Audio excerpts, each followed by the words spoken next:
Hello, my friends. Welcome to another Follow Him Favorites. My name is Hank Smith, and I'm here with the incredible John Bytheway. Welcome, John Bytheway. Hi, Hank. It's a good day. John, we're going to take on a single question from this week's Come Follow Me lesson. This question gets a lot of attention, John. It's, when is the second coming? And what does Jesus have to say about that? So we're in Matthew 24 and 25. How do you answer that question? I let Jesus answer it. Because, if we had the answer to that. Let's see. Matthew 24:36. But of that day and hour knoweth no man, no, not the angels of heaven, but my Father only. So thank you for joining us on Follow Him. Yep. But why are these parables here? He wants to give us some hints, some things to watch for, some signs. Yeah, some instructions. I think it's important to know that verse, John, because there's many people out there who claim that they do know when the second coming will be. But I think we can trust Jesus when he says, I promise you, nobody knows, not the angels, nobody, just the Father. Just the Father knows. And that can keep us on the right path. But what instruction has he given us along with that?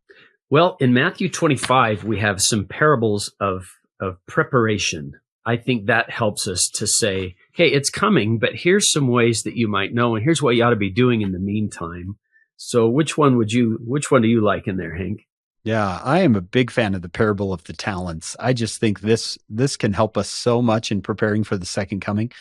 Most people know this story. A guy with a lot of money is going away for a while, so he gives his money to financial people, and he says, please grow this. He gives one guy 5 talents. That's 5 lifetimes worth of money. He gives another guy 2 talents. He gives another guy 1 talent, and he says, go to work. I'll be back. And obviously coming back is the second coming. And the guy with the 5 turns it into 10. The guy with the 2 turns it into 4. And the guy with the 1 did nothing. And of course, the guy with the 1 got in trouble for being lazy. But I really like this other lesson that the guy with the 5 ended with 10. The guy with the 2 ended with 4. He didn't even get to where the first guy started, yet they get the exact same reward.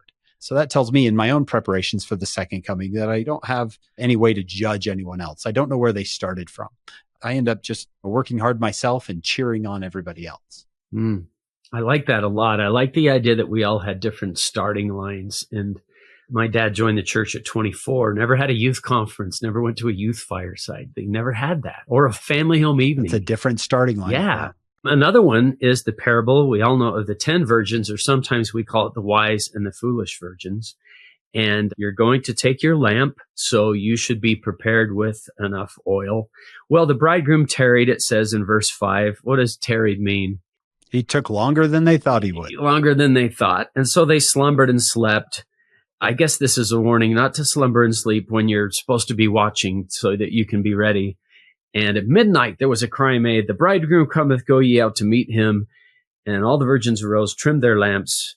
And the foolish said, give us of your oil. Our lamps are gone out. And boy, this is tough, because I remember I used to read it as a kid and think, well, that's so stingy. Why didn't they share? Just share. Yeah. And I think we've heard lots of applications to this. I love President Kimball's is I can't share my preparation with you. I can't share a lifetime of honesty with somebody else. I can't go to the judgment and say, listen, I was kind of crooked in my life. Can you lend me some of your integrity? Yeah. There's some things that you are shareable and some things that are not. So that's how I think of it. So be ready. And I guess the big message is just don't worry so much about when Christ will come, but come unto Christ so that you'll be ready no matter when. That's beautiful. Thank you, John. We hope you'll join us on our full podcast. We're talking about both of these chapters with Dr. Avram Shannon. I think you'd love what he has to say about these. So come follow him wherever you get your podcasts, and then join us next week. We have another Follow Him Favorites.